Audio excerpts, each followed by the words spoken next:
إن الحمد لله نحمده ونستعينه ونستغفره ونعوذ بالله من شرور أنفسنا ومن سيئات أعمالنا من يهد الله فلا مضل له ومن يضلل فلا هادي له أشهد أن لا إله إلا الله وحده لا شريك له وأشهد أن محمدًا عبده ورسوله يا أيها الذين آمنوا اتقوا الله حق تقاته ولا تموتن إلا وأنتم مسلمون واتقوا الله الذي تساءلون به والأرحام إن الله كان عليكم رقيبا قال الله تعالى في القرآن العظيم أعوذ بالله من الشيطان الرجيم والعصر إن الإنسان لفي خسر إلا الذين آمنوا وعملوا الصالحات وتواصوا بالحق وتواصوا بالصبر. Jemaah Jumat yang dirahmati Allah Subhanahu wa taala, kita baru saja melewati suatu masa yang paling berharga, yaitu bulan suci Ramadan, bulan perubahan yang sangat bermakna. Karena Allah Subhanahu wa taala memberikan kesempatan kepada semua orang beriman untuk memanfaatkannya dengan sebaik-baiknya untuk merubah dirinya. Allah memberikan berbagai fasilitas dan kemudahan, bonus pahala dan reward lainnya yang berlipat ganda, sehingga diharapkan setiap diri berubah statusnya dari derajat mukmin, dari derajat mukminin menjadi orang-orang yang takwa, muttaqin, sesuai dengan janji Allah, la'allakum tattaqun. Akan tetapi Ramadan bukanlah bulan yang bisa merubah siapapun tanpa usaha dari diri kita. Ramadan tidaklah seperti wajan yang berisi minyak panas, minyak makan yang dipanasi oleh kompor panas, merubah ikan mentah menjadi ikan sambal yang lezat, merubah daging mentah menjadi rendang yang lezat. Tidak seperti itu. Ramadan mempermudah manusia untuk berubah, dan perubahan itu tergantung kepada kapasitas, tergantung kepada kemampuan diri kita masing-masing. Ada yang di antara kita yang memiliki nilai-nilai iman, nilai-nilai Islam, nilai-nilai sosial. Begitu masuk Ramadan, nilai-nilai itu menjadi lebih meningkat. Tapi ada juga sebelum Ramadan biasa-biasa saja, tetapi Ramadan merubahnya menjadi pribadi yang rajin sholat, rajin bersedekah, menjadi pribadi yang lebih baik. Tapi betapa banyak manusia yang tidak peduli dengan Ramadan. Dia tidak aktif di dalam Ramadan, tidak peduli dengan syiar, sampai datangnya suara takbir menggema, Allahu Akbar, Allahu Akbar, Allahu Akbar, walillahil hamd. Di sanalah dia sadar bahwa dia telah melewatkan satu bulan yang sangat berharga. Alhamdulillah, jika Ramadan dan segala fasilitasnya telah memudahkan kita dalam membuat perubahan diri, merubah diri kita menjadi lebih sabar, lebih bertawakal mungkin, lebih banyak amal, lebih berakal. Alhamdulillah, Ramadan membentuk kita menjadi lebih syukur, lebih teratur, lebih akur, lebih wujud. Alhamdulillah, jika Ramadan telah membuat kita lebih taat,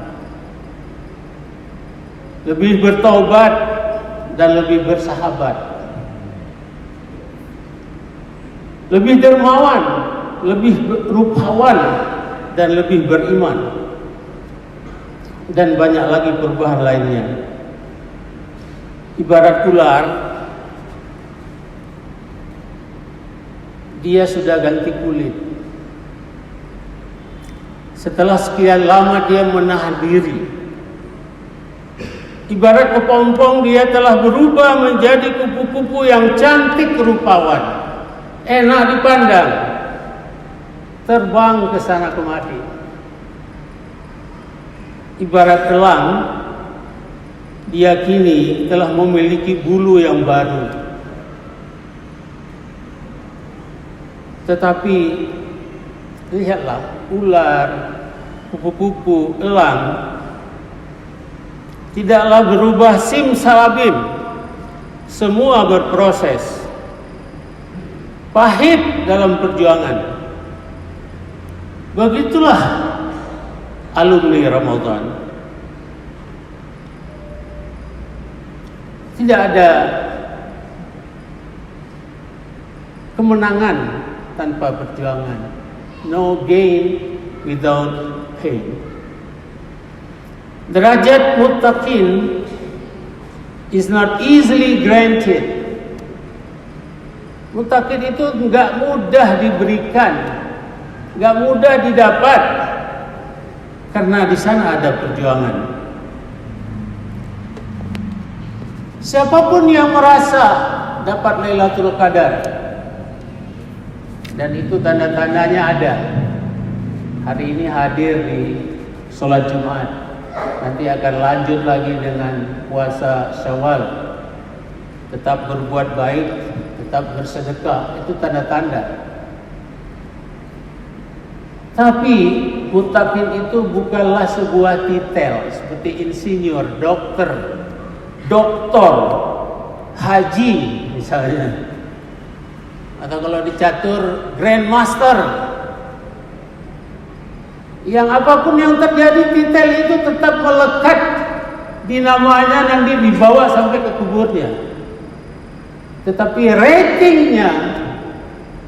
rating seorang GM itu akan berubah, karena ketika dia melawan lawan-lawannya, apabila dia kalah, ratingnya akan turun. Seorang insinyur juga demikian, dokter juga demikian. Mudah kita lihat, pasiennya lama-kelamaan habis, tapi dia tetap dokter. Inilah yang harus kita waspadai, dan Allah memberikan kita konsep yang paling sederhana dan juga tidak susah untuk kita ikuti. Itulah dia yang namanya istiqomah.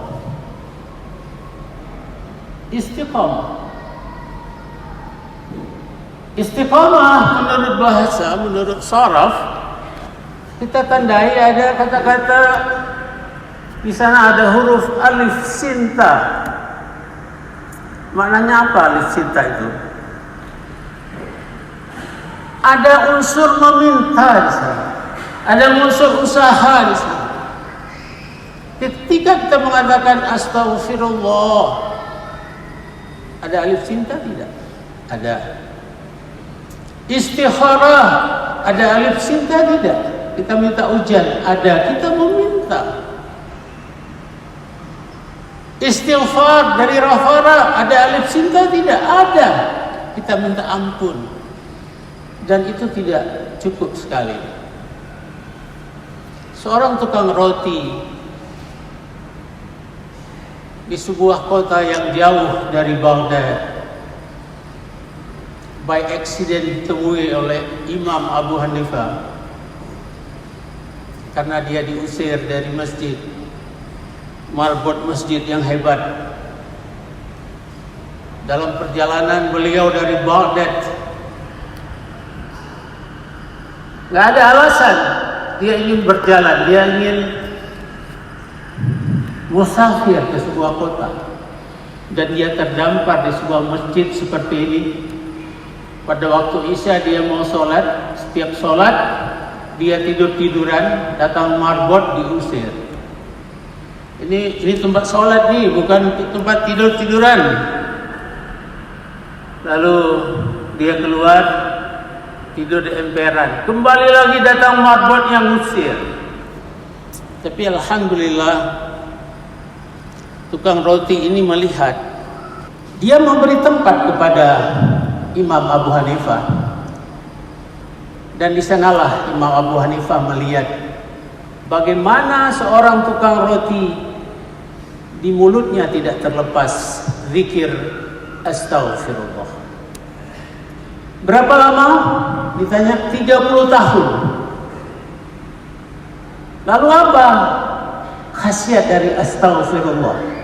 Ghafara alif sinta astaghfirullah, aku minta ampun kepada Allah. Tidak ada satupun doa yang tidak dikabulkan oleh Allah sampai hari ini. Tetapi ada satu yang belum. Aku ingin ketemu dengan seorang faqih, dengan seorang imam Imam Abu Hanafi. Begitulah Allah mempertemukan mereka. Karena tukang roti terus meminta. Jadi istiqamah itu nggak bisa hanya sekali simsalabim. Karena untuk membentuk sebuah budaya harus dimulai dengan kebiasaan. Ahli psikologi mengatakan paling tidak 9 bulan. Apabila dalam 9 bulan kebiasaan itu sudah kita lalui, maka kita akan merasa kehilangan apabila kebiasaan itu kita tidak lakukan.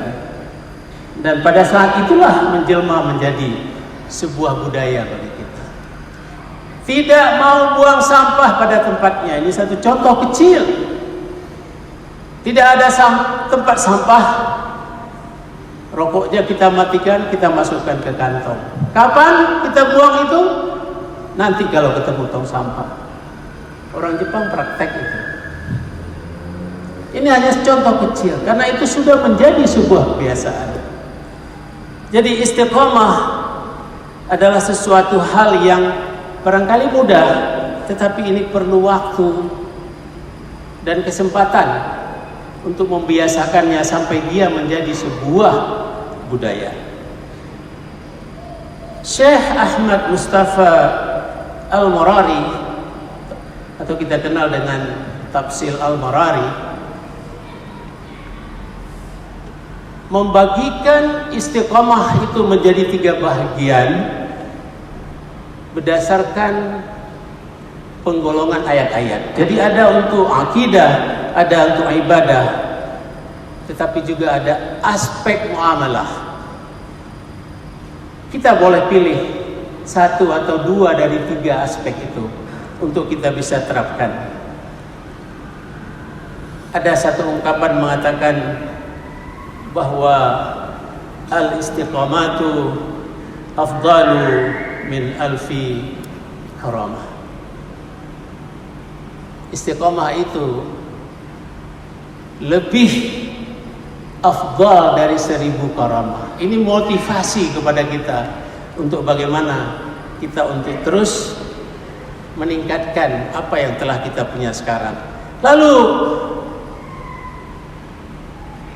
apa saja yang mungkin kita lakukan di bulan Syawal, bulan peningkatan ini? Karena amal ibadah Ramadan sudah selesai, tetapi ibadah kita kepada Allah itu belum selesai sampai kita menemui Allah kembali.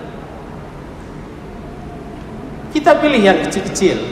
Contoh, mampukah kita menjaga wudhu? Mampukah kita melaksanakan sholat sunnah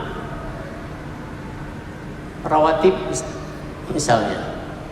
Apakah kita masih bisa membiasakan diri melakukan qiyamul lail? Mampukah kita tetap memberikan sedekah? Karena sedekah itu bisa menolak bala, bisa menyembuhkan penyakit dan lain-lain sebagainya. Akankah kita terus berpikir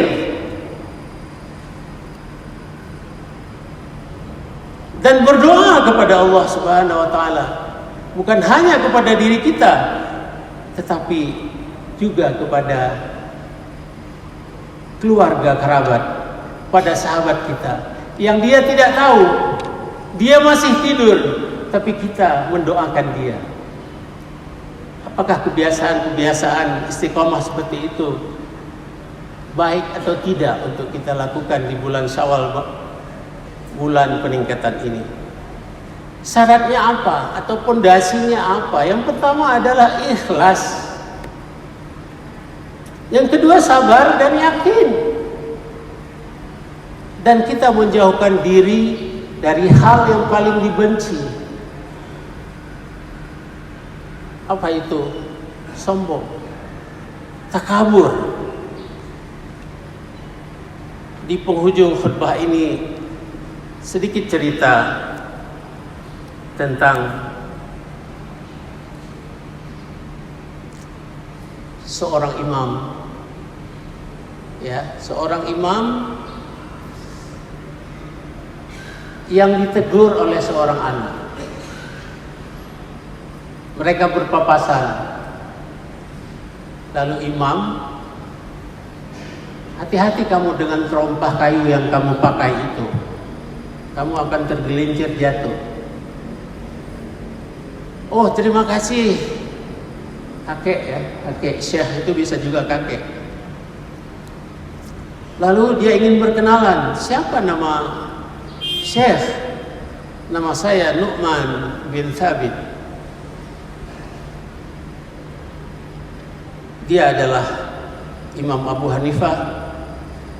Ia adalah salah satu imam mazhab fikih yang fatwanya diikuti oleh banyak kaum muslimin di dunia, termasuk Imam Malik, salah satu adalah muridnya itu. Lalu si anak ini menanyakan lagi kepada imam, oh, Anda adalah imam yang terkenal sangat mulia itu, yang terkenal hebat. Itu adalah ungkapan atau gelar dari murid-murid saya yang menghormati saya. Saya adalah Nu'man. Apa kata anak itu? Berhati-hatilah Tuan Syekh dengan gelar itu. Kalau terompah ini hanya membuat saya terluka, tetapi gelar Tuan Syekh ini bisa mencelakakan umat. Karena sebuah keputusan fikih yang salah ini bisa menyebabkan kecelakaan pada umat. Intinya apa di sini? Tidak ada satupun yang tidak akan dikritik ketika kita jadi pemimpin, ketika kita menjadi siapapun. Tetapi kritik itu harus kita terima dengan baik untuk kita perbaiki. Nilainya di sini adalah ikhlas. Dan nilainya yang paling terakhir untuk kita bisa sukses dalam istiqomah adalah kembali kepada ayat yang kami bacakan tadi. Watawasau bil haq watawasau bis sabr. Kita terus menasihati dalam kebenaran dan dalam kesabaran.